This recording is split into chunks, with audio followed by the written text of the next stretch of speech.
You know, there was a time where being called a communist would ruin your entire life. Now that's just Tuesday on Twitter. You know, some guy with a picture of Donald Trump as his profile picture telling you that you're a socialist because you want people to not, die in debt because they got sick or something. You know, congratulations, Pawpaw. The Red Scare has been over for several decades now. You know, back in the day, calling someone a communist could cause them to lose their job, get blacklisted, get investigated by the government. Now people call you a communist just because you don't want someone's rent to be 80% of their income. And half of these people don't even know what communism is. You'll see someone online and they're just, oh, you want universal health care? You're a communist. Buddy, that is literally what they have in Canada. You know, back in the day they used to show, bread lines over in Russia to scare the shit out of people. And now we got lines for insulin and food banks and housing right here in a capitalist society. So what exactly are we bragging about here? You know, and the other thing is that the second largest economy on the planet is China, a communist country. You know, you'd think if communism was such a death sentence, they'd all be living in caves right now. Meanwhile, over here in America, we're arguing about whether, teachers should have to pay for pencils for their students or not. Because capitalism's working out so just swell over here.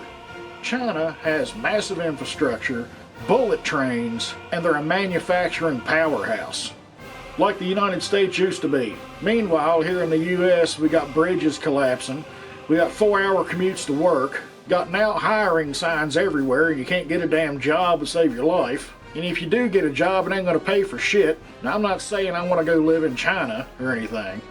I love America. It's pretty fucking dope. But you can't really, insult someone by calling them a communist when the communist country is kind of outpacing your ass right now. You can't keep selling people on the American dream when they can't afford rent, they can't afford food, they can't afford to get sick, and they can't even afford to take a day off every once in a while. A lot of people are figuring out that capitalism doesn't always mean opportunity anymore. It's more likely to mean that you're going to work yourself to death while also paying for some other asshole's beach house. It's like if capitalism's the best that we can possibly do, what's the worst supposed to look like? Because from where I'm sitting at, this free market society is more like a scam with better marketing. Capitalism, where the house always wins, and the house is owned by Jeff Bezos. In the younger generation, they don't really give a shit. They grew up in a recession. They grew up with wage stagnation. They grew up with climate problems, billionaires shooting themselves into outer space and shit for fun.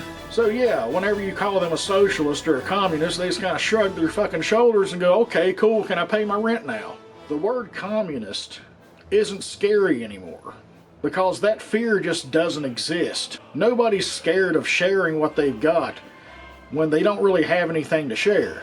And the real irony about it is a lot of these people that are screaming socialism and communism and all this shit, they're getting social security checks, they're receiving SNAP benefits, they drive on public roads. You can't yell down with socialism while Medicare's paying for your hip replacement surgery. At this point, we just kind of got to admit that we actually do like socialism, we just don't like calling it that. So the next time someone calls you a communist or a socialist on the internet, just say thanks, pal, because they're not really insulting you at this point.